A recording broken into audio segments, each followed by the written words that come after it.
Hello, everyone. Welcome to another episode of The Person You Want to Be. I am your host, Eric Teplitz.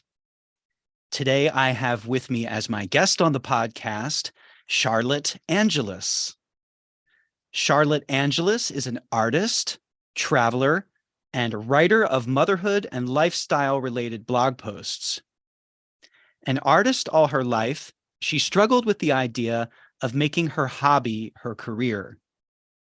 After receiving her BA in Fine Arts from USC, she spent a couple of years in Costa Rica, where she became certified to teach English as a second language. Charlotte eventually made the decision to return to USC and earn a second bachelor's degree, a BS in dental hygiene, after which she became a registered dental hygienist in Los Angeles. She currently lives in LA with her husband, Ricardo, son, Logan, daughter, Ruby, and dog, Churro. Charlotte Angeles, welcome to The Person You Want to Be. Thank you. I'm excited to be here. I'm excited to have you here. And full disclosure to those listening, Charlotte happens to be my dental hygienist. Shocker. And that's been the case for how many? Do you have any idea how many years? So I've been there for 6.5 years now. So I'm going to say like 6 years, probably. Something like that. That sounds about right. Yeah. With COVID, it feels like it might have been 16, but I know. it's Honestly, though. COVID really has still warped my sense of time. But Mhm. anyway, it's been long enough that we have a pretty good rapport. And I've always been delighted that we end up somehow we have these wonderful conversations about life while I'm sitting there in the dentist chair. And I hope that, you won't have as much control over my opportunities to speak as you do when I'm in the chair. So hopefully this will still be as engaging and interesting a conversation. I'm sure it will. Totally. But I'm really glad that you're game for this, and welcome to the show. Yeah, thank you. I'm excited. So the way I like to get these interviews started is by asking you to reflect back on your earliest memories, your earliest childhood memories, and think about, the earliest sense you had, however childlike it may have been, of who it was you wanted to be or what it was you dreamed of doing, anything at all in regard to your earliest impulses as to what you were here for.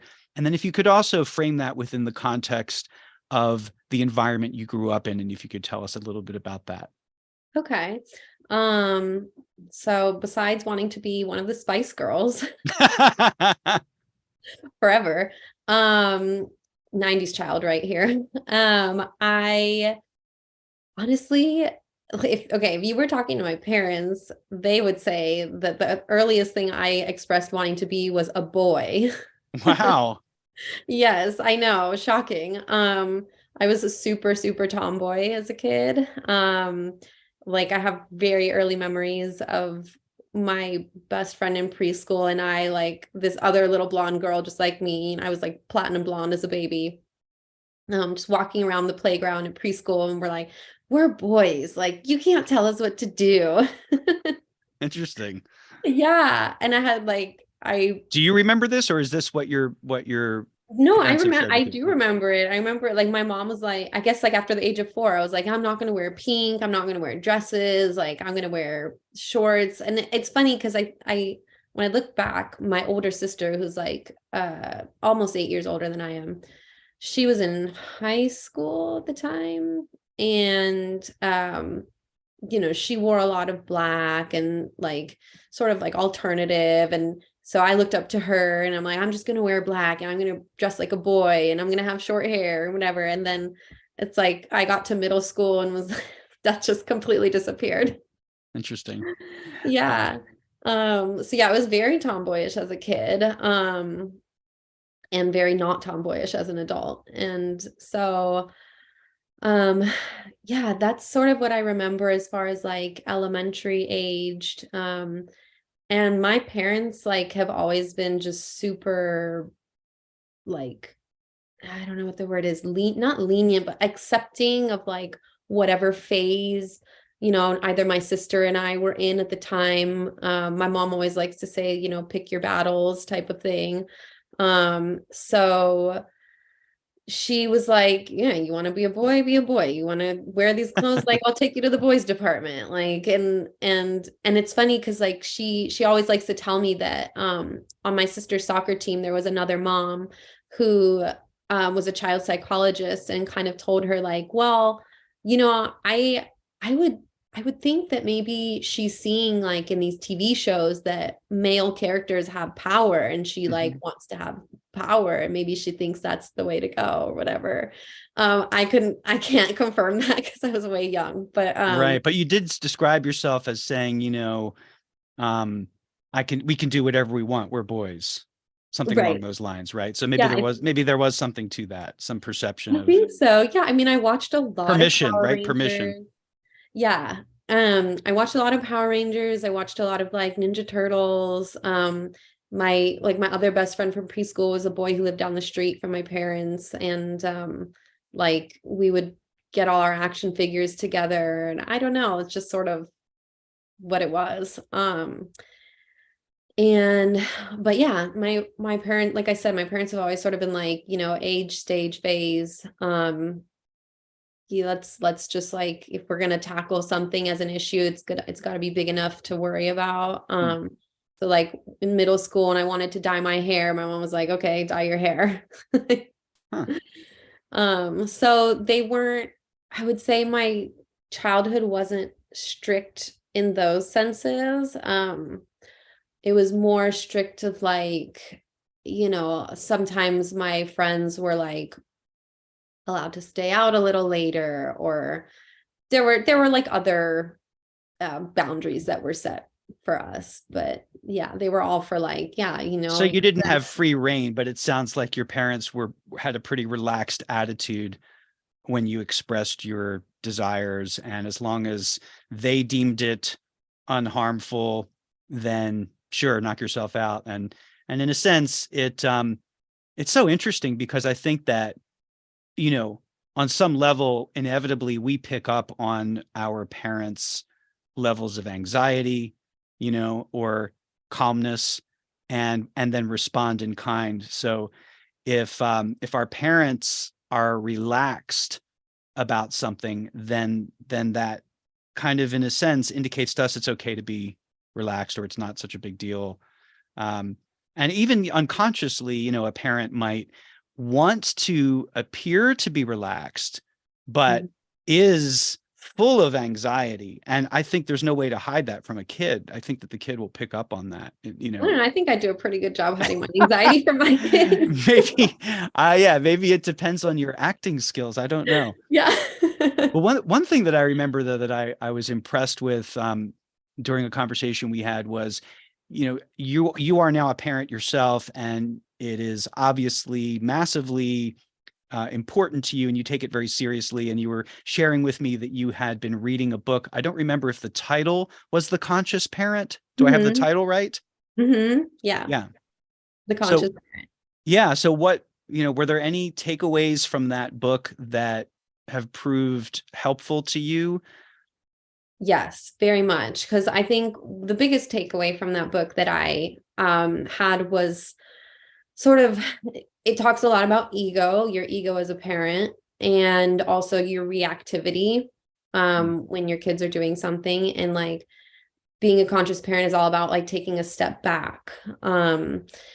Especially, and I mean, it can be very challenging. And it like the book also talks about, no one's perfect, but trying to keep practicing is what's the most important. And then sort of pulling your ego out of like not putting it on your child. So like what you want for your child or how you envisioned your child being is not, that's not letting your child be who they were born into the world to be.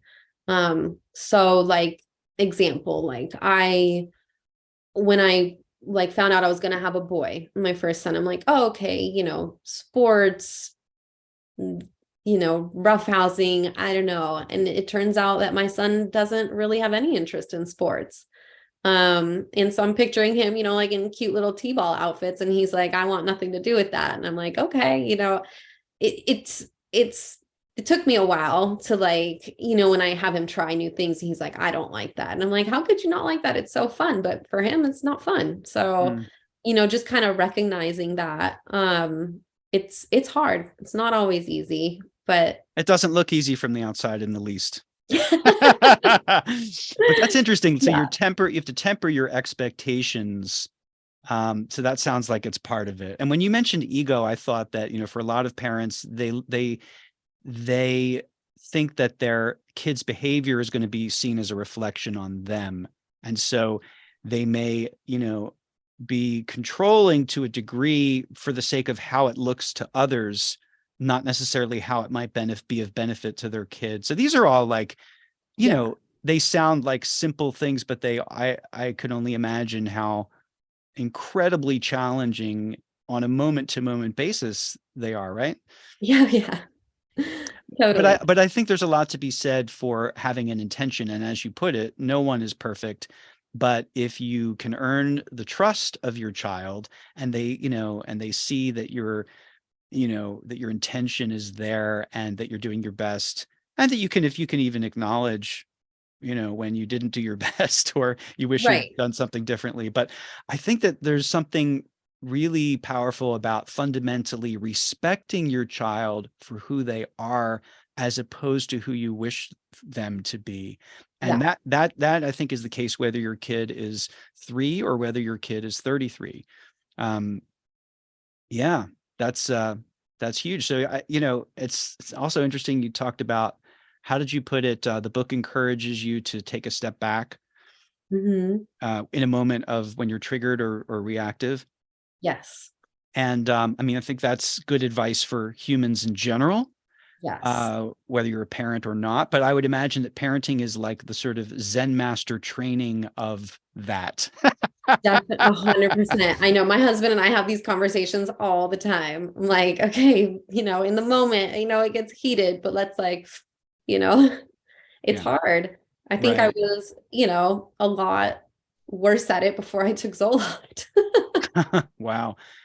Yeah, and also, I I mean, my point of reference, and as I'm not a parent, but long ago, way back when, I was a substitute teacher, and when I lived in Nashville, and I did grades K to 12, I would be a sub.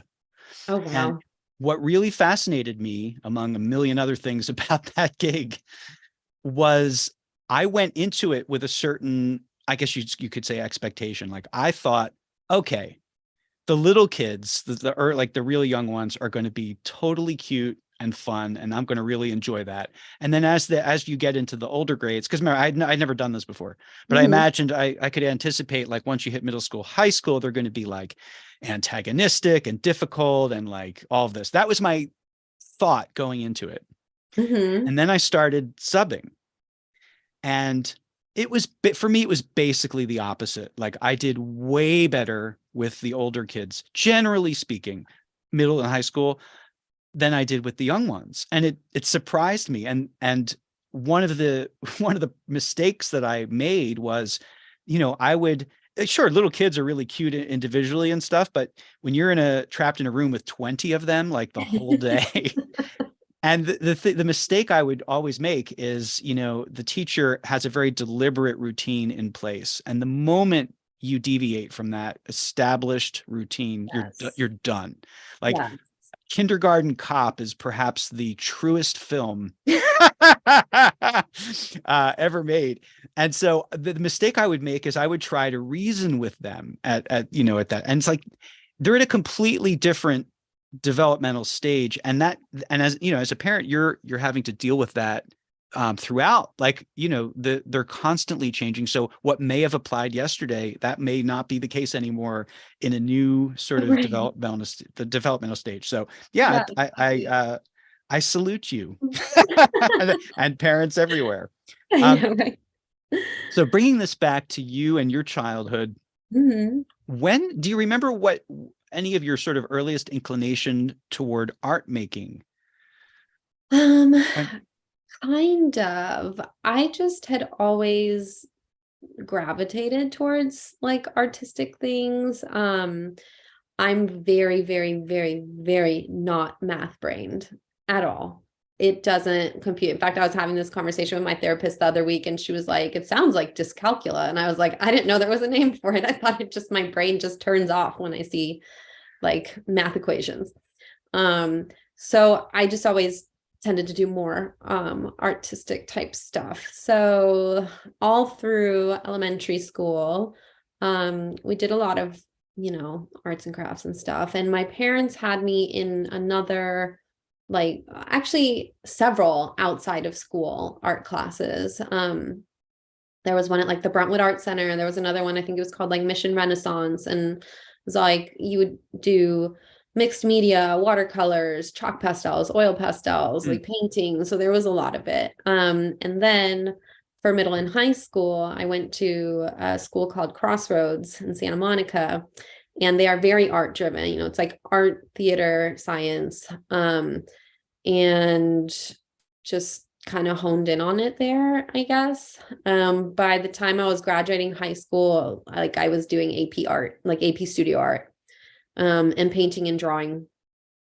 And so I thought that that's probably what I would do with my career, just because I didn't know, I honestly hadn't really considered like what having a career would look like outside of that. I just sort of used it to cruise through education. And then when I got to my freshman year, which was at University of San Francisco, I was doing art only pretty much. And I felt like, I don't know, I just felt kind of stuck. Like this is my hobby and it's fun, but what am I going to do when I'm done with college? So I transferred back to USC because they had graphic design. Like you could get a BA in fine arts, but with an emphasis on graphic design. So I figured that would be like the lucrative way to do it. And I did not like it. I don't know. I got my degree, but by the time I was like walking across the stage at graduation, I was like thinking about going into healthcare. So Interesting. yeah, I just can't be, I didn't want to be behind a computer. I need like person to person. I need to be constantly engaged. I need to not be on other people's deadlines like that. And was there something about graphic design specifically that tainted the art making process the way that you had enjoyed it, or no, not really. It just, I don't know, it just wasn't for me. I felt like even Photoshop felt kind of hard for me to figure out. I was really good with like Adobe Illustrator, and I still am, and I'll do side projects for people sometimes, but it's when I offer to, it's not like I don't want to be contracted to, I don't know if that makes sense. Yeah. Did you still enjoy making art for yourself, or did it sort of take away? Oh, that's good. Yeah, no. I still love it. I still love it. I'm just really good. And I'm sure when we, touch on the ADHD point, really good at starting things and not finishing them. So right now in the closet, I have a half painted oil painting of guitars that I started making for my husband 10 years ago. And it's still sitting there. And yeah, so it's a lot of projects that I haven't been able to finish, but I do love it. I do love painting.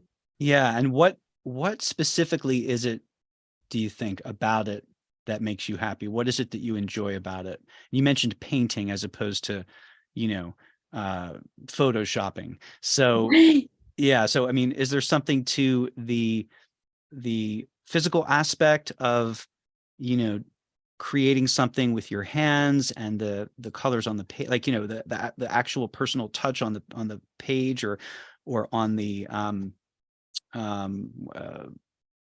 the canvas is the word I was looking for, that obviously can't, that's a completely different experience than working on a computer. I hadn't really thought about it, but when you say that, yes, 100%. It's the tangible aspect of it. And having like the control and being able to blend things but like doing it yourself. Mhm. Like the feeling of it. And also once it's done, although like, is a painting ever really done? Who knows? Who will ever know? But yeah, once it's done, you get to like look at it and it's like you made it. It's yours. Like a couple of years ago, my parents, I can't remember what year anniversary it was, but my parents asked me if I'd paint a portrait of them. Wow. And they would pay me to do it. It's like, of course I will do it. And so now they have it hanging in their house. Like, actually, they pretty much have all of my paintings hanging in their house. Like, if that's not devotion, I don't know what is. That's very sweet. Yeah. You didn't say, "Hey, mom and dad, don't cramp my style. I don't like deadlines, you know." No. But this sounds No, because like I actually if wanted to do it, right. Yeah. So, Yeah, this is a simple statement, but you really touched on something big, I think, because when people have a passion of any kind and they consider trying to make a career of it, it's so interesting. The different ways in which that can play out. It makes sense, right? Because most of us, we want to love what we do. If we're going to be working for, the majority of our conscious hours for decades of our life, like we want it to be something that we like. And so what seemingly would be better than the thing that we love to be able to do that for a living. right. But that can get very tricky for any Hmm. number of reasons. What we love may not be easy to make money at necessarily, or we might have to make compromises, or we might, there are things that can detract from the enjoyment of it. As soon as you make it obligatory, as soon as you put a deadline on it, as soon as there are stakes beyond just your own creative satisfaction, let's say. Yeah. Other people telling you what or how to do things and when, and now some people might love that and find that, rise to those challenges and find them stimulating and you know um, uh, exciting, but it also can take the fun out of it. I had a guy on the podcast not too long ago, Robert Greenberg, a musician and really brilliant composer and professor, and he really had a lot of ambivalence about turning his love into his career, and he felt that there were, ways in which it kind of, could deflate the joy from it when it becomes a have to. So, Yeah. and Totally. this is a very personal, obviously, it varies individual to individual kind of thing, but I do find it interesting, and it sounds like it was, in this case, painting a portrait for your parents was it sounds like just a labor of love, and you were happy to do it. Oh, totally. Yes. I'd Yes. like to see it. I guess you don't have a picture of it. It's I don't. I should take one. I mean, you it's in should their take one. house. Next time I'm over there, I'll take Yeah. one. I'll send it to you. Okay. But yeah, I was gonna go back to what you were saying about, being told to do this and that at what time. And like, my mom will be the first to tell you that since I was born, I'm like, nope, you will not tell me what to do at what time. Never taking no for an answer in a Are nutshell. you getting any payback for that from your own kids Times yet? two. Times Uh-huh. two. Yep, I know. I got it with my son, and they're like, "Oh, well, one is challenging, one's stubborn, the other one will be chill." And I'm like, "No, I have it times two." Yeah, you have to wonder about karmic aspects to this whole generational thing. Yeah. Yes, it's in full force. So you have shared with me that you were adopted, and you also shared with me that your parents were quite open about it with you. Do you remember how old you were when they broke this news to you, and how you received it, what it meant to you at the time? Um, I don't remember how old I was, but I know that their goal was to tell me at the earliest moment in my life that it would be, that it would make sense to me. Um, and or that I'd be able to like, you know, take that information in, but they've never held anything back. They've always been an open book. And when I was little, I did not care.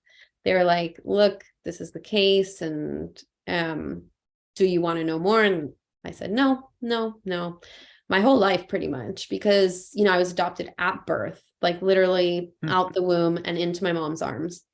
And Hmm. so, um, Does that I, mean that this had been like arranged in yeah, advance? Okay. yeah, yeah, yeah. Yeah. So my biological mom, I think at the time was like 22, and or 23, some very early 20s.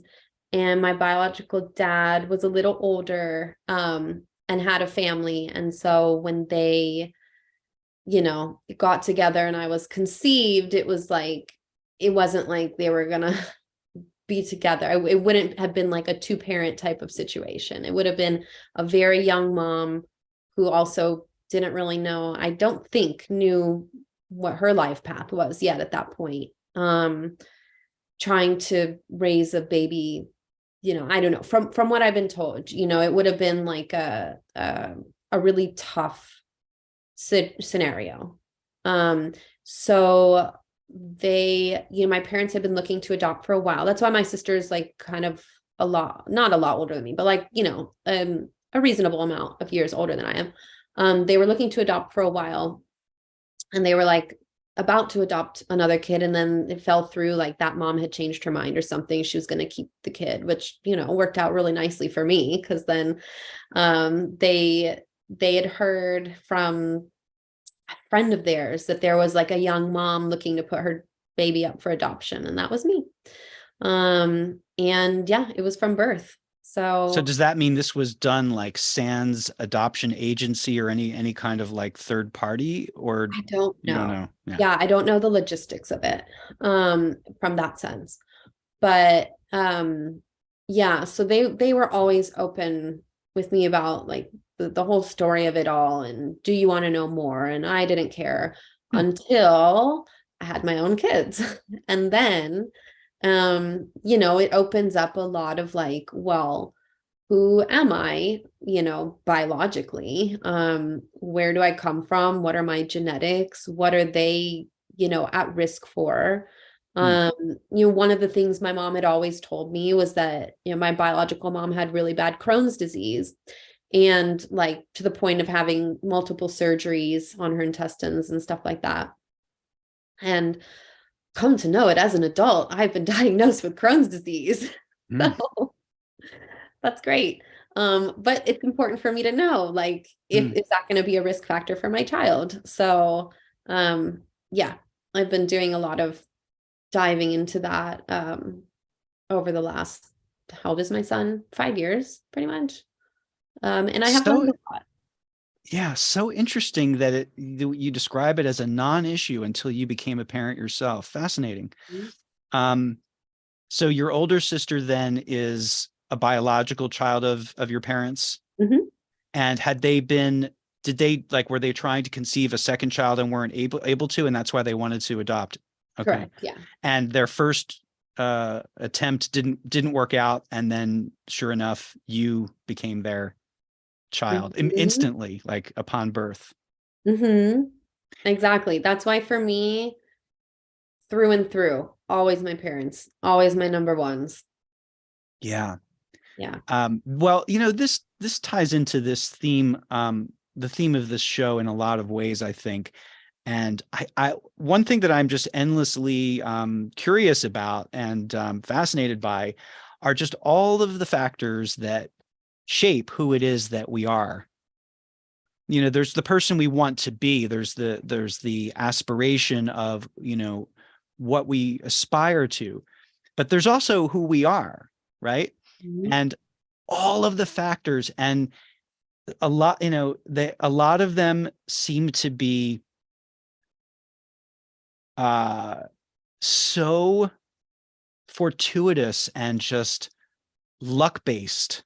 You Mhm. know what I mean? Whether you're adopted or not, just the situation you're born into, your genetic inheritance, all of these things are determined for you. And then boom, there you are. There you And are. and there's so many, and again, adopted or not, you inevitably, I think, can't be aware of only the tip of the iceberg of what those forces even are that Yeah. are shaping you and that are having a massive impact on you, right? Mhm. So it is interesting you mentioned that Crohn's disease as a specific example. The inheritances we get from our parents, both genetically and also as a product of uh, being exposed to them and having them raise us. I mean, as I was saying earlier, I think kids pick up on just their environments in general. And certainly we pick up on how our parents are doing because they're our lifelines when we're young. Yes, Um, exactly. so all of these things are so massively impactful. And what I always wonder about is, to the extent that we have agency and free will, if you will, Mhm. like how much say do we get to have in determining who it is that we become? I think that question alone, maybe is the whole impetus for this show. Yeah. What do you think? What do you think about that? Yeah, no, totally. I mean, I always say, I'm like, I think the universe like must have had some kind of plans for me because that's, I've been given like from birth, was given this gigantic opportunity, like my parents have always, wanted me to try everything, given me like every opportunity to explore, what I want to do or who I want to be, or, and I've had so many phases and feel like I've done some, when you were doing my intro, I'm like, I'm all over the place. Well, you're Yeah. multifaceted, like Yeah. like a lot of us. Well, that or just trying on a lot of different hats and throwing them away immediately after. I don't know. But yeah, no, I agree. And then, there's this whole other aspect of like I'll do things sometimes and my mom's like, "Were you raised in my house? Like, what are you doing?" Yeah, well, I Um, can I can assure you that even for those of us who are, raised by our biological parents, I'm sure, I mean, I'm sure that there have been numerous occasions where at least one of my parents has wondered where in the hell did this kid come from? Like, how is this our son? Like, what? What have we created? How did this happen? well, see, Um, it's funny because I know I'm so extra. I know where my kids get it from. My husband can attest to it. um, so okay, so you mentioned completing your degree at USC, your first degree in fine arts and with a graphic design sort of emphasis. And you sounds like you knew before they even handed you the diploma, you didn't want to do this. How Mhm. did that feel? Like, I mean, I I really didn't know what I wanted to do even in undergrad. Like sometimes I'll get these patients and they're just graduating high school and they're like, I'm going to take a gap year. And I'm like, that's great. You really should. I think you should. Because for me, it was like, it was a lot of this is what I should do now. My parents are like very big on education. My mom was a professor at UCLA, and like both of them went to UCLA. My dad went to law school there, and they're just education's always been like a top priority in my family. And so a lot of it was like, well, now I finished this, so now I do this. Now I finished this, so now I do this. So now I finished high school, now I go to college. And well, you know, I don't really know what I'm doing here. Like, I mean, let's be honest, like I pretty much partied my way through undergrad and then kind of finished and was like, you know, what are we doing here? It's not really what I want to do. Um, and I can't really remember where the healthcare idea popped up. hmm. But I thought that like maybe what I want to do is be around people. Maybe I ought to try nursing, just random ideas coming to me. Or maybe it came from somewhere, but it was subconsciously got into my mind. So I don't know.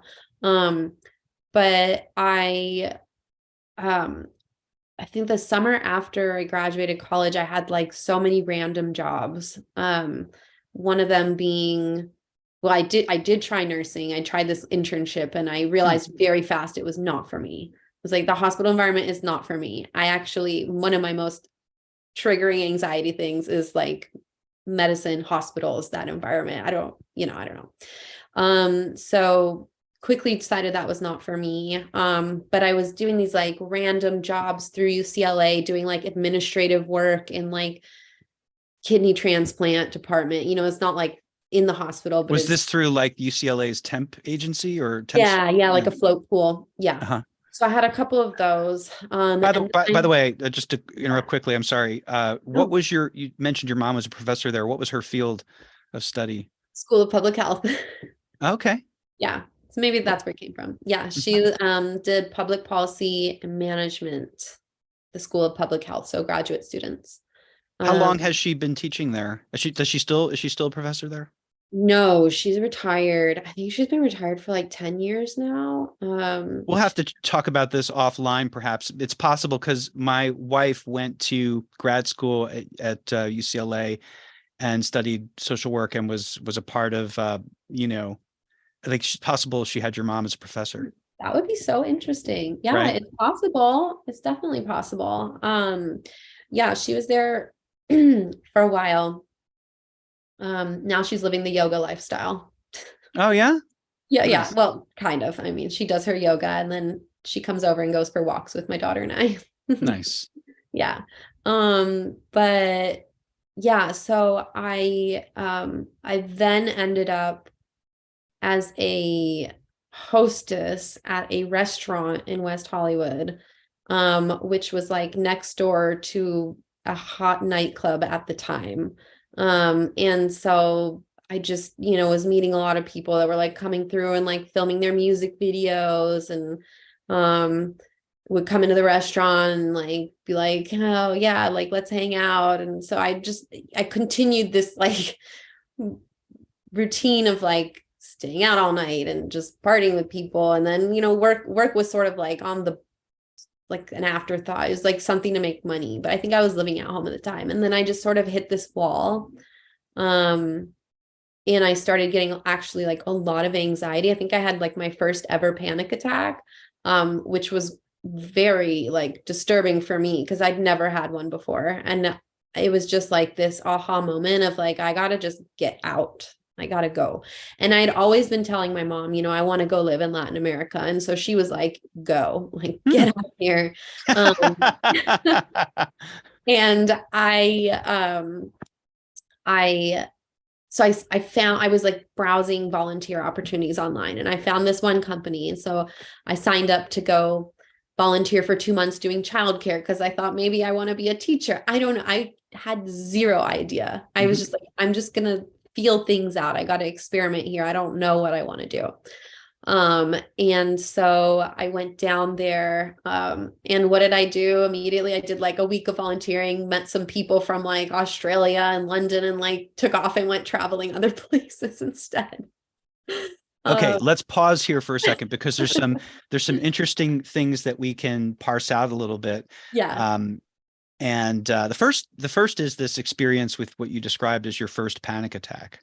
yeah. Um, were there more to follow? I almost had another one while I was drinking coffee. Like I had had coffee and it like started to trigger those feelings again. And so Yeah, I cut coffee out cold turkey and I've not had it since. interesting. Yeah. If you could I'm just curious, if you will indulge me here, Yeah, yeah. can you describe the specifics as best you recall them of the the context of the panic attack? So what I mean by this is where were you? What were the circumstances? And since you hadn't had an experience with this before, what did you think was happening and what did it feel like? I have I kind of felt like I was going out of my mind in a Mm, way. Like it almost felt like I was upside down. Like it's just really weird. I don't know. Maybe that's what people feel like when they have vertigo or something. I mm. just felt like um yeah, I was at home. I was living at home and I was like in my room and I don't really remember what the particular trigger was. I think it was just I just kind of was just not I just had so little direction at the time. And I felt like I was just sort of caught up in this lifestyle of like going out. And I'm like, okay, well, what about having a career? Like, what am I gonna, I'm gonna have to grow up at some point. So you interpreted it as a message from somewhere with deep within as to like, what are you doing with your life? I think so. Yeah, Yeah. I think so. It's interesting. I had a panic attack. Um, my first ever panic attack occurred on the day that I turned 20. Oh, Yeah, and I was in college. I had taken a racquetball for a like a phys ed requirement. I was in you know a racquetball class, and it came over me seemingly out of nowhere. And I honestly, I had no idea what was happening. I had never experienced anything like it. I thought I was going to die. I literally thought I'm having a heart attack, and I was freaked out. And then I was trying to contain, like the power of denial is so massive. And also I'm oh like, how yeah. could like this can't be a heart attack? Like how could this, like, but I didn't know what else it could be. And Yeah. so I left the racquetball court and just tried to get like a sip of water from the water fountain and just tried to calm myself down. And I was panicked. I didn't know what to do. Like, do I tell someone? Like, what do I do? I didn't even know what to do. I was terrified, but I really thought I was going to die. Yeah. And that's what that experience was like for me. And it didn't occur to me until I don't remember how long after, but um, after the fact, I realized that this had happened on my birthday, and it was my 20th birthday. And so I attached, we're meaning making creatures, us, we humans. And so I thought there was something about turning 20 that set something off in me. Like the significance is like, you are no longer a kid. Like it is official now. Like if you thought to whatever extent you thought if there was ever any doubt, no, like now you're responsible for everything. Like, this is your life and you're responsible for it. And so I think that it's similar to you in a sense of that when I analyzed it after the fact, I thought maybe there was something to that. Like maybe on a subconscious level, I didn't even it wasn't a conscious thing at all. But on a subconscious level, it was like, now you're an adult and you better figure out what you're going to do with yourself. Like you can't abdicate responsibility for any of your decisions. This is on you. It's your life. Yeah. Yeah. No, 100%. Then I I don't know. I don't want to say I've always had a fear of failure because that's not it, but I do feel like I've always sort of had enough of something nagging me inside to keep me from like really going overboard in a lot of different situations. It's Mm. like, well, you know, your life is valuable and like let's get this on track and whatever. But yeah, I would say it definitely feels like what you described, where just I remember running into my parents' room and I was like, I'm like gonna die right now. Like, what is happening? Mm. Um, and it like Did you end up? I mean, I know people do go to the ER I because did not. yeah, No. I didn't either, but like I know that happens probably on a regular basis, a fairly regular basis, where people show up at the ER, they think they're having a heart attack, and it turns out it's an anxiety attack, it's a panic attack. Yeah, And oh yeah. if you've never had that experience before, how would you know what's happening to you? Like it's so wow. I don't wish it on anyone. Oh, I know. I So don't either. awful. It's very alarming. It's just Yeah. very alarming. And then it triggered something in me of like the fear of it happening again. Absolutely. So then Yes, I'm like, absolutely. yeah, hence Yep. the coffee incident. I remember I Right. in Because my parents' house, I made myself coffee. I took a couple sips. I felt it coming back and I was like, this cannot happen. um, so but was that panic or anxiety, to just generally call it that?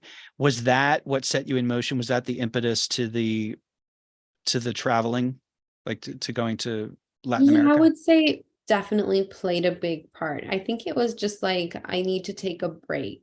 Like I need a change of scenery desperately. Um, and like I knew I wanted to go to a Spanish speaking country because I already was fluent in Spanish. Hmm. And um so I don't even know why I picked Costa Rica. I just did. I think because it was just one of the places that that this program offered. So The volunteer program. yeah. So it was one of those like homestay, like you stay with a local family and you can kind of do whatever you want in the evening, and then like in the daytime you report to your volunteer site and they like take you there.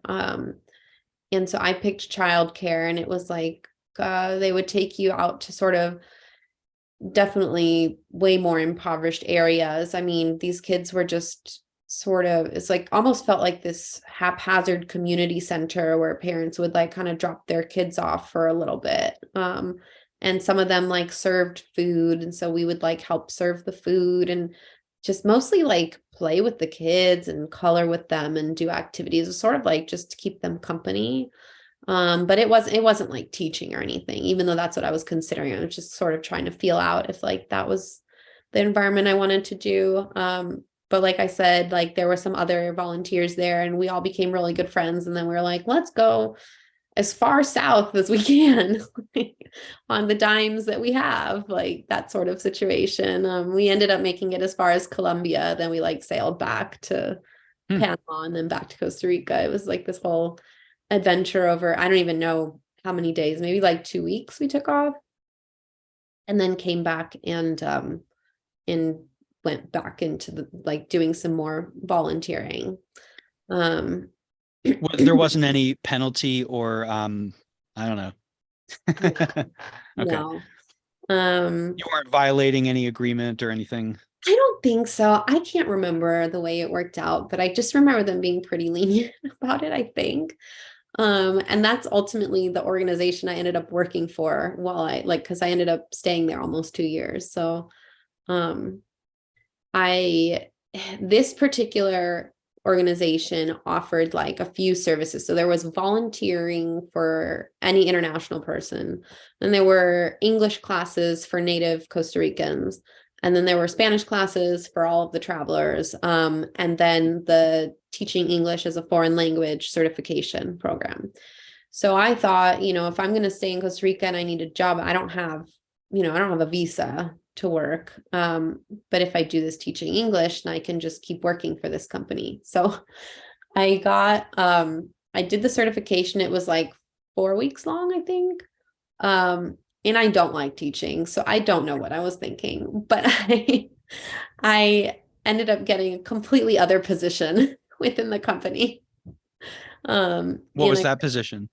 It was called client service manager.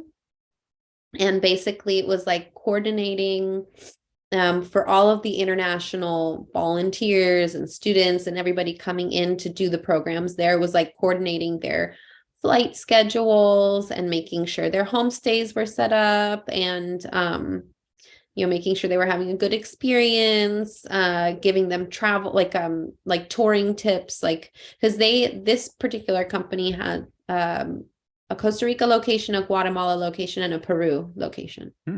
So I have not done a whole lot of international travel, but as it turns out, I've been to all three of those countries. Oh, how funny. Yeah, it's just very strange That's so that funny. you named those specifically. Yeah, yeah. So it was kind of helping.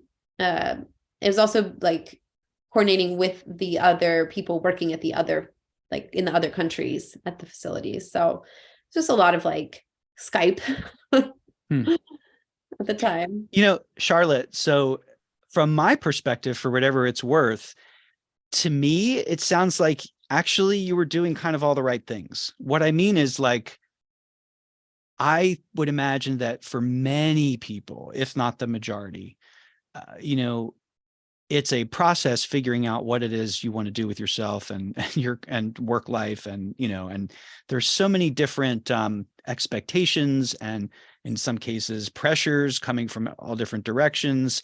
And it can be really difficult to know. Not everyone, for some people, they get lucky and they do have an idea, and maybe that idea is realizable. But there's a lot of ifs that have to, within that. But I think that for probably, I don't know, I can't say definitively, but certainly a lot of people, they may even get as far as having a college degree and still being completely clueless about, and of course, like how do you know if you had what do you know about life, and what experience do you have if kind of all you've ever really done is school, and that's the only sort of experience that you've had. So these little steps in different directions that you took, um you know, maybe something about nursing or healthcare seem, you've had an impulse, you followed it, and then you clarified, oh, no, no, no, no, no, no, no. All right. Yeah. And then you went like, okay, well, maybe, and you kept doing that. Like, that's what I'm hearing so far from your story. And to me, that is very healthy, because you were putting yourself in new situations and new environments, and in some cases, new countries. You were giving yourself new experiences and new data, new information from which to then like understand yourself and figure out what is going to work for you. So it's so much easier to be forgiving of other people and their sort of journeys than it is our own. I think that that's a common thing. So I just want to normalize that, and give you credit, because um it takes, you have to have a certain amount of at least willingness and openness to try things and discover whether they're right for you or not. And it's a risk, right? Because you might invest a certain amount of yourself or your time and energy into something and find out, no, like, this is not right for me. Yeah. And that can be a really discouraging, demoralizing experience. But really, it's just more information, and it's useful information, and it's not a total wash, because you've stretched yourself, you've learned something new, you have no idea how these experiences may inform your life later on. Yeah, See how exactly. much more talking I do when I'm not in the dental chair? I know. I love it. And also, you're like validating my whole life. Great. I'm just going to come to you every time I need like a self-esteem boost. So yeah, and so we have, I think, often unfair real expectations of ourselves, and that are sometimes put on ourselves. But like, I see life as a constant process of discovery, and it's not like that ever stops, because something might be a fit and work for you for a period of time, maybe even a long period of time, and for any number of reasons, no more at some point. Either that opportunity is no longer available to you, or the world has suddenly completely changed. Yeah. Who knows what? And then you have to reinvent yourself. And so the more adaptable we are, and the more um, open I think we are to new experiences. Also, what's fascinating? Yeah. What might have been completely not for us at one point in our life might later suddenly be exactly the right thing. Yeah. It's true. It's totally true. So even if you think you've ruled something out, like, definitely not for me, okay, not for you now, and that's valid. Who knows about the future? Yeah. It's totally true. It's true. 100%. Um, yeah. I mean, I honestly had never even considered dentistry. Like I mean, I remember um before I was working at the office I'm at now, the I called up my pediatric dentist and was like, "Are you looking for a hygienist?" And she was like, "You became a hygienist? You hated me." Because like she knew me when I was a kid, right? And I'm like, "Don't touch my mouth. Like I'm scared." So yeah, I mean, I hadn't even considered it, but like, How did you get from you're doing this kind of administrative position in Mhm. Costa Rica with a lot of organizational logistic kind of stuff that you're um, helping other volunteers with. Yeah. Um, how did you get, and take as much time with this as you need to. I don't expect it to be a one sentence answer. How did you get from there to even being curious about becoming a dental hygienist? Yeah, so I know. It's funny because like so many of my patients always ask me that because I think they're I'm sure I was one of them. yeah, What the I know. hell? How How did did you you choose even this? I'm sure yeah, of it. I'm completely exactly. sure of it. I had to have asked you that. Yeah. Well, because I feel like it's like for a lot of people it's an easy answer. It's like, oh, well, my uncle's a dentist or like my mom was a hygienist or like somewhere in the family there's some kind of dental history, but not in mine. I I never had thought of it. And then, it's like, it's sort of, I just feel like my entire life has been like this. It's like, well, because of this one choice, like this other idea sort of like appeared. So it's Wait, like, I'm if sorry. You said that I, you felt your entire life was, I didn't catch what you oh, said. was kind of like, has kind of like, is kind of like what I'm about to explain, where it's like, if because you made this one decision and you did this one thing, now this other thing has like opened up. So for example, like because if we want to go way back, because I had this panic attack and like felt really directionless and decided to just leave, the country for a little while, which ended up turning into like a long while. And then, I went down there and met somebody. And if I hadn't gone down there, hadn't met this person and hadn't, spent a lot of time with their family, and his sister was in dental school, and I saw sort of all the things she was doing, like kind of these wax ups of teeth, and um working with her hands, similar to art, Hmm. similar like what we were talking about in the very beginning about like, the tangibility of like painting versus like computer work. All of that to me just felt like maybe that's my tie into healthcare. Um, and so I mean, for a hot second, considered going to um, a college in Costa Rica and doing my dental training there. But for a multitude of other reasons, decided to come back to the States. And then I learned about the dental hygiene program at USC. And I was like, that seems like my speed. Like that seems like exactly what I want to do. Um, What was it? What specifically? Why did it feel like a match for you? well, like I just, dentistry always, it seemed appealing, but I also like had these sort of um this feeling of like, well, it's a lot of responsibility, like owning your own practice, which is a business. I have Hmm. no experience in running a business. And I'm not sure I want that much responsibility. And I don't know, just something about, maybe it was like the amazing presentation our hygiene program director did that particular day. Like it just was, I was like, I was sold on it. Um, and I maybe I also ought to add that there were a lot less prerequisites to get into that program than there was dental school. I was like, Fair enough. Oh, okay. Because you were considering dental school at that point. mm-hmm. Yeah. And I had I didn't have any of my, my science classes done. It sort of requires somewhat of a pre-med Yeah. history to go into dentistry. So I had, more of the artsy stuff. And I was done with my USC general ed. So that was like a huge leg up.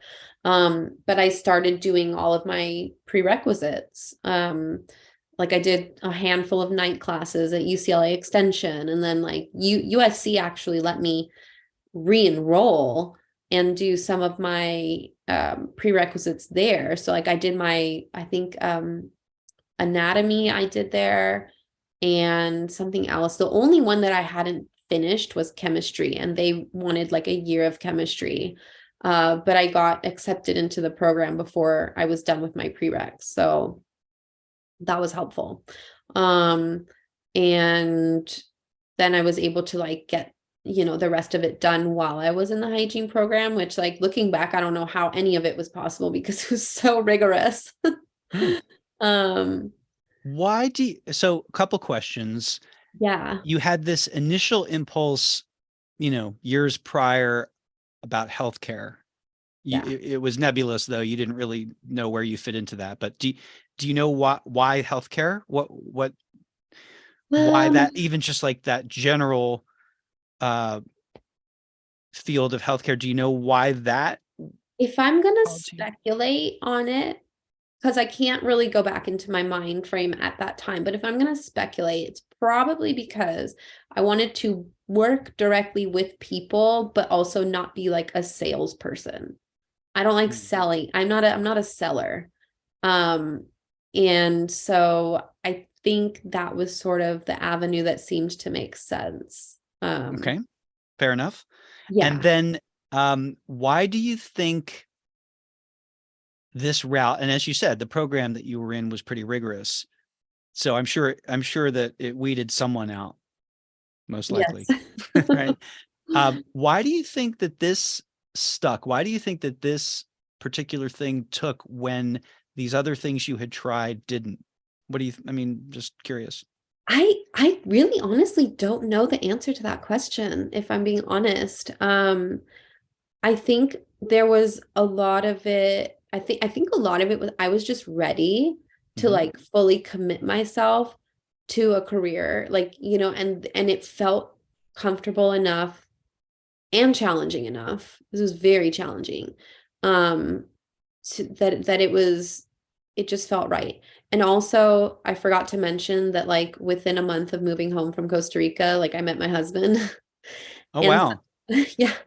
So I was like, I was already in a relationship with him.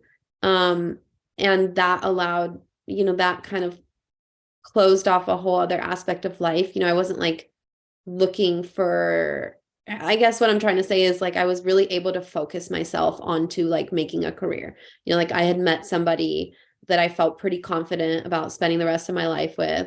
All right, that's a And big thing. Hold on. We're not going to just yeah. skirt over that. Okay. Where and how and when did you meet Ricardo? First of I all. met him online Mhm. before the age of apps. Yes. Yes, it was because it was 2012. Which site? Which site? Okay, Cupid. Okay. Yep, both of us are fully happy to admit to each other that we went on it because it was free. Right. Yes, it was free. So how did you first, like, what was the agreed upon meeting, the first meeting? So I told him that I was comfortable enough him picking me up from my parents' house. I was comfortable enough to give him my address. Yeah, that's it. Um, I mean, but also I was living with my parents. So it's like, yeah, I didn't live alone, it Mhm. didn't seem that sketchy to me. But yeah, he sent me a message and I guess I must have thought he was charming enough to respond because there were a lot of messages I never responded to. And I agreed to let him pick me up and go to dinner. So we went to dinner and then um we were supposed to go and get churros for dessert after and he like Churro. Hold on I here. know, right? I know. Although she's a very recent addition to our family and I can't take Okay. credit for her name. Um but yeah, we were supposed to get churros, but he failed to remember that they were closed that night. So instead we ended up going to Diddy Reese in Westwood. Oh, the cookies, Yes, which the last time I think I had them were absolutely over the top, sickeningly sweet. they are. But prior to that, I thought they were great. Yeah. Oh, I know.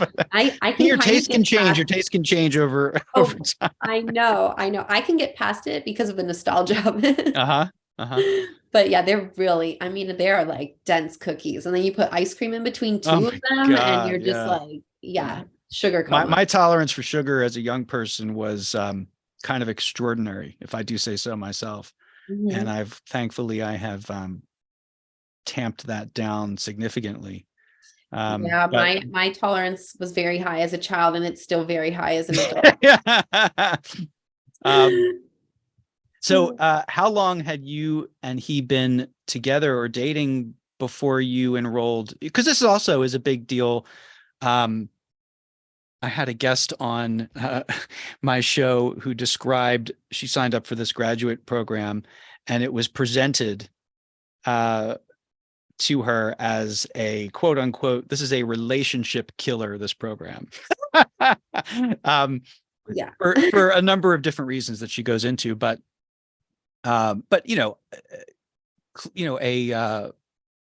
a rigorous program like the one that you signed up for, if you're, that's going to obviously require a lot of your time and attention. And if you're in a new relationship, that could be potentially a conflict. So how long had you been, Okay, so we had been together for a year okay. when I started the program.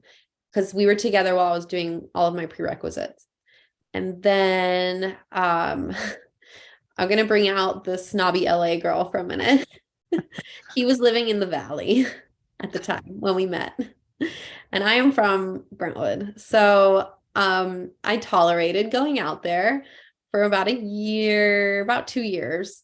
And that also shows my level of commitment to him because I was going to USC and going like to school, then coming back to Brentwood, and then he would come either pick me up from my parents' house and bring me to the valley, or I would drive to the valley, and then from the valley to USC in the morning. Like, yeah, that's Okay, devoted. for those listening who are not Angelinos, they might need a little bit more information. So what specifically about the valley was repulsive to you? Oh, it's not, I wouldn't call it repulsive. It's just like not the West Side.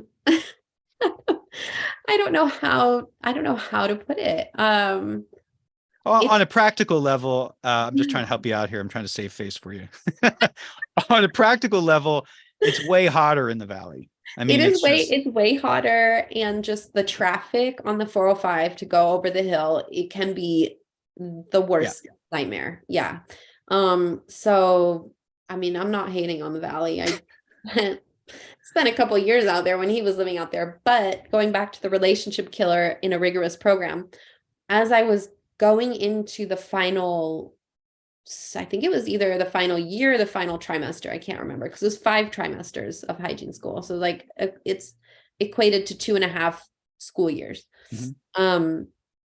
I told him that, either we move in together on the west side, or I mean, I don't know if I told him this, but my train of thought was we either move in together on the west side, or I might not see you very often, because it was like Practically speaking, yeah. Yeah, it was really going into like the most intense part, like just seeing patients, getting So it requirements wasn't an done. ultimatum for the relationship. You were just just giving him a reality check, saying, "Look, this is this commitment that I've made, and if you want to see much of me, like it's not going to be just logistically practical if we're in the valley." Is that fair? Yeah. Is that right? Okay. Yeah. I was slowly roping him over the hill. So The we literal hill, the literal the hill of, literal hill, the yeah. literal hill. So we moved in together during hygiene school. It was April of 2014. I know because we like moved in together, and then a week later, like, or that weekend, went to Coachella, and he was like, I can't believe you're making me move and making me go to Coachella in the same weekend. And I'm like, yeah, because he's just, I don't know. He would do those things for me. And yeah, so then it was the final trimester, and I mean, like, we were working so hard to get requirements done that we were doing like night clinics. So sometimes we were there till like 9-10 p.m. at night, getting requirements done, seeing patients. Like it was super busy. Hmm. And then just like the stress of all the clinical boards that were coming up, and everything. So yeah, so So I this was a this obviously in your case was not a relationship ender, but it was a relationship tester, I would imagine, because it's a lot of stress you're under. And no. it was like, I don't know. I mean, yeah, it was a tester because like we're moving in together, right? It was Mhm. like a test to see how that felt. And that worked out fine. Um, and sorry, I'm laughing because my memory goes to this. When we first met, so when I was in Costa Rica, I'd gotten a dog. And if any of my close friends ever listen to this podcast, they will know exactly the dog I'm talking about. His name was Pinto, named after a national dish of Costa Rica, which is called gallo pinto. It's like a mix of rice and beans. And so Pinto was very unique, and not super nice. But I loved the crap out of that little animal. He was a miniature pinscher. And so I brought him back. When I moved home, I was like, I'm taking the dog. Even though I was ending a relationship, I was like, I'm taking the dog with me. And Ending the relationship in Costa Rica. yes, And correct. that relationship was the one in which this guy's sister was the In dental school. in dental. See, this is so I love this. I love the threads. No, seriously, right? Like, because Yeah. I, this is the mystery of life, like if it weren't, Exactly. this sometimes random event, or, leads you, puts you on a path, which introduces you to a particular person. And that person's role may later in hindsight, you don't realize this at the time, but that person's role was for this purpose so that you could meet this other person and then get exposed to such and such. And then that ends. I mean, really, this is life. This Well, is this yeah. is the I stuff of mean, life. yeah, if I hadn't dated the person that I dated during my first undergrad, like I probably wouldn't be fluent in Spanish. Like it's just, there's always like little aspects of things. Because that was my motivation for like really immersing myself. Plus I was working at Pinkberry at the time, back at the height of its Does that popularity. still exist? I think it does. Okay. It's not, it definitely doesn't get the same kind of hype that it used to. Yeah. Yogurt shop, frozen yogurt, right? Yeah. Yeah. Yep. So yeah, I mean, yeah, there's always like little pieces that come from a relationship that shape Mhm. our life and then yeah, make us ready for other things. But oh yeah, so I was talking about the dog. So when my husband and I met, he was like, we were both coming out of relationships. And so he was coming out of a relationship with this girl who like half of the time lived in New Jersey. And they had a cat. So they were broken up, but like he still had this cat living with him. And here I am with the dog. And he's like, well, how's this gonna work? That dog was something else. And fortunately for us, his ex, who was like very unhappy about me coming into the picture, very vocally unhappy for like at least a year, made him send the cat to her, but via airplane, early on. And so that kind of worked out for me with my dog. Everybody won. She got the cat. She got the cat. You I didn't didn't have have to to. give away the dog. I got the man. Yeah. Did he And miss the cat? Was it a loss for yeah, it him? was sad. It was sad. Plus he had to like, kind of drug it with like Benadryl or something so it wouldn't have anxiety on the plane. Like it was just a very sad situation. I remember it pretty vividly. He didn't go with the cat. He didn't Oh no, fly no, with the no. cat. No, you send it.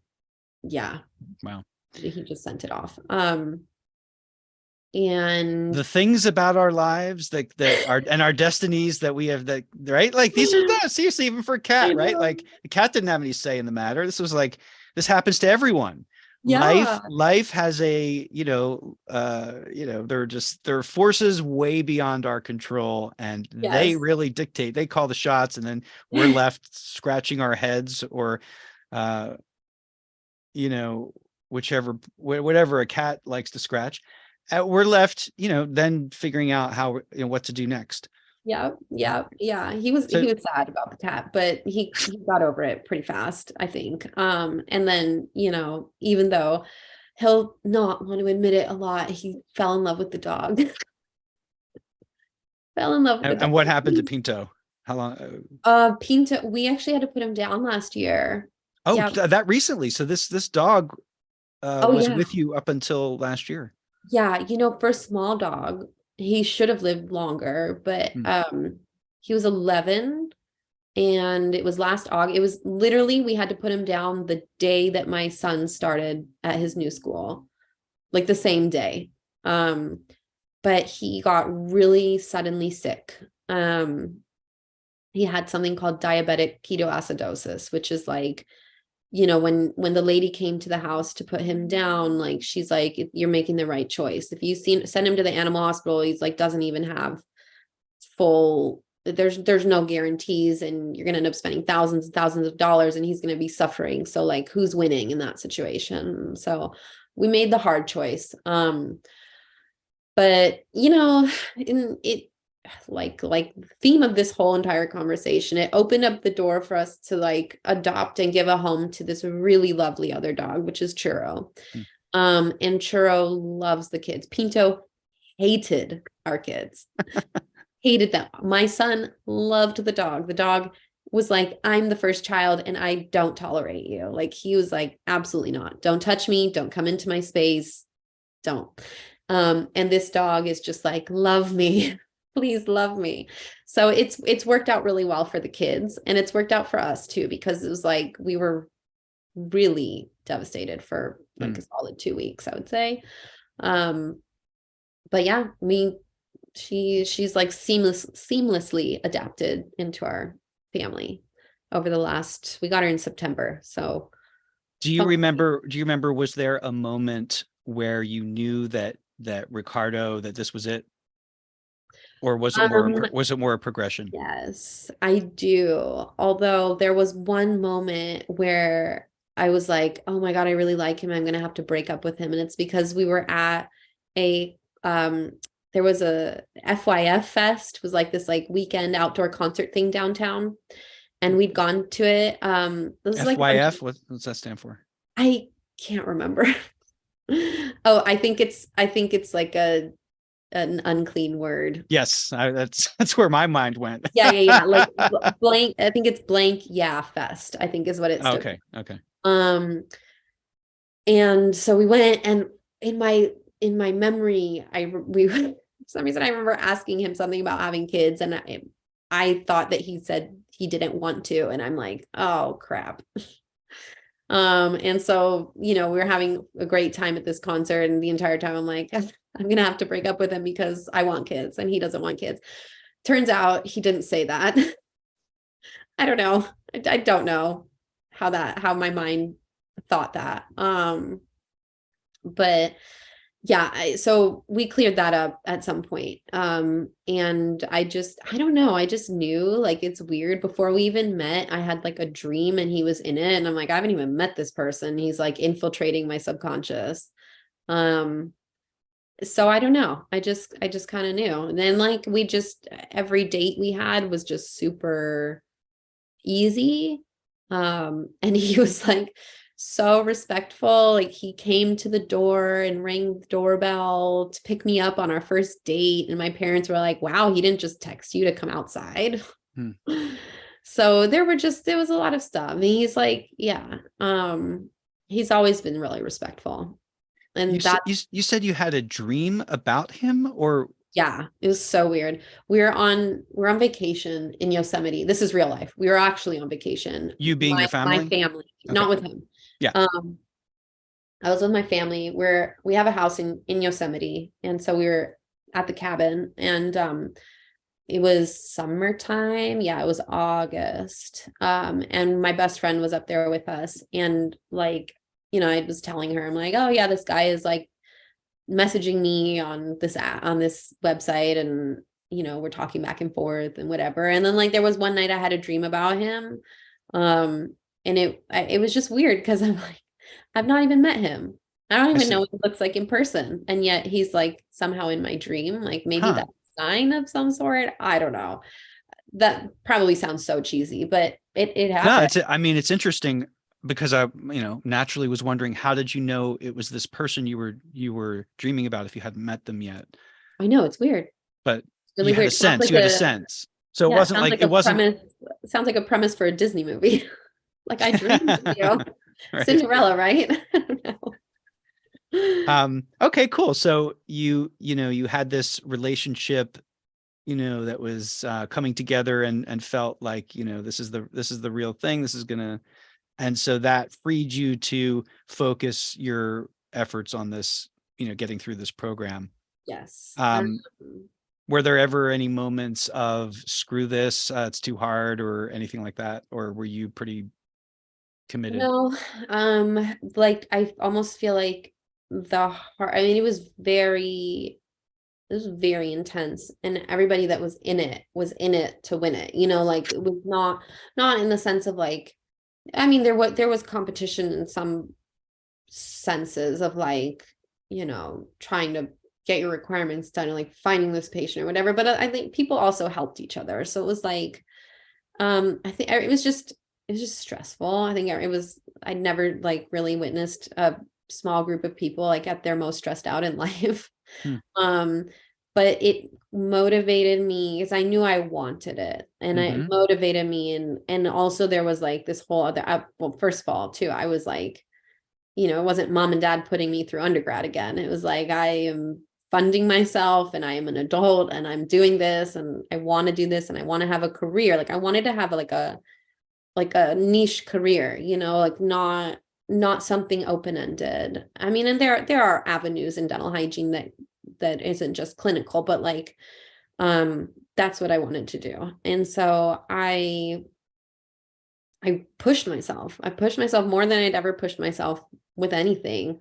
Um, and like to the point that I got Dean's List multiple trimesters and was like, had never done that before. Like back in undergrad, it was like I remember I had to take sculpture and I hated sculpture class. So I reused the same sculpture for 3 different assignments and like was not surprised when I got a C, like it just, this was way different. I wanted to like be as good as I could be.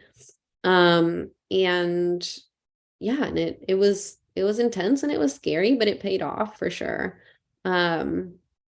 Once you entered the profession, what did you ever like? Has it ever been as stressful actually in the field doing the work as it was in your program? I'm just curious. Not really. Yeah, isn't that interesting? Yeah. Not really. I know it is interesting. It is very different. It's very like what you do in school is very different than what you do in real life. Boy, is that In true in in general. that, I know. I feel like that could go for almost any career, but like very much so in our career. It's like, you come out and you're like, well, I didn't learn anything about dental insurance. And here are all these patients asking me about dental insurance. Like, Mm. I don't know. Well, So one of the things that struck me when probably like around the time we first met, and because I'm chatty, especially when I'm, I guess, in a dental chair. And I'm also just I'm naturally very, very curious. And it's a field that is so like I couldn't imagine myself in. And there are many, I should say, just as a disclaimer, that's most fields, but it's such a curiosity to me, like what possesses someone to go into this. So I'm sure I asked you that. And what I remember being really struck by was you you you told me that you genuinely enjoyed it and you explained why. And it, like, I didn't feel like you were putting me on. Like, I was like, how about that? Like, and I was just like, good for you, like, that's great. yeah, I do. I do Yeah. genuinely enjoy it. And like I love connecting with people. And it's like it's really a career where you can connect with all kinds of Yeah, you've people. Like probably been on all like hundreds of podcasts as a result, right? By now. kinds. No, not particularly. Um but yeah, I mean, like you said, talking a lot in the dental chair, it's like there's so many patients where I'm like, am I cleaning your teeth or are we just like catching up right now? Because I love talking to them. Hmm. And it makes the days turn themselves over very fast. And I can tell you every time I worked an admin job or anything like that, I'm like looking at the clock like, good God, how Hmm. slow can this day go? Yep. And my days go very fast. And I think there's definitely an element. I mean, of course, I love all the healthcare and the clinical and all those aspects of it, but there's also like Of course, that's not a of course to me. So what is it then oh, about that oh, that is appealing to you? I mean, it's the science behind dentistry in general is like fascinating to me. Especially being in hygiene opened up a world to me that I didn't know about. Like as a kid, you go to the dentist, you're like, woohoo, I don't have cavities, but I didn't know gum disease, Hmm. periodontitis, gingivitis, like tooth loss as a result of that. Clenching, grinding, recession, all these things that we're constantly talking about with our patients, orthodontia, not as an aesthetic benefit, but as like an overall health benefit, having your teeth in harmony, like in the right alignment, like how that affects your airway and your breathing and your overall body health, like everything being connected is just fascinating for me. And like, especially the doctors that I work with are like very interested in all of that. And so like learning about all of that from them, like, and how passionate they are about it, it's just like it Mm. helps, it like drives the motivation behind like being at work and like feeling good about it. And then so there's Yeah, that. and the people you surround yourself with, or I mean, it's not always a choice, is it, when you take a position somewhere, but the environment is so huge, right? In terms of you determining your morale or lack thereof, the people that you're working with and for on a day-to-day basis, that is a massive part of anyone's work life in terms of, I think, how satisfying it is or is not, Oh, right? totally. Yeah, Yeah, and 100%. and I have to say, at that office, and you can mention them if you wanna, leave that up to you, but, like, at that office, I've been very, very impressed across the board with the people there, how the level of professionalism and, the quality of care. So, yeah, Yeah. Well, I mean, if you want in your show notes, you can sure. drop a line. Yeah, We're put a link. always we're always happy to see new patients, Okay. especially when they are referred by patients that we love, like you. There you go. Yeah, I mean, and then there's like, oh, their aspect where it's like part of the reason I didn't want to be behind a computer is like I felt like I was going to be there and just sort of like, dragging.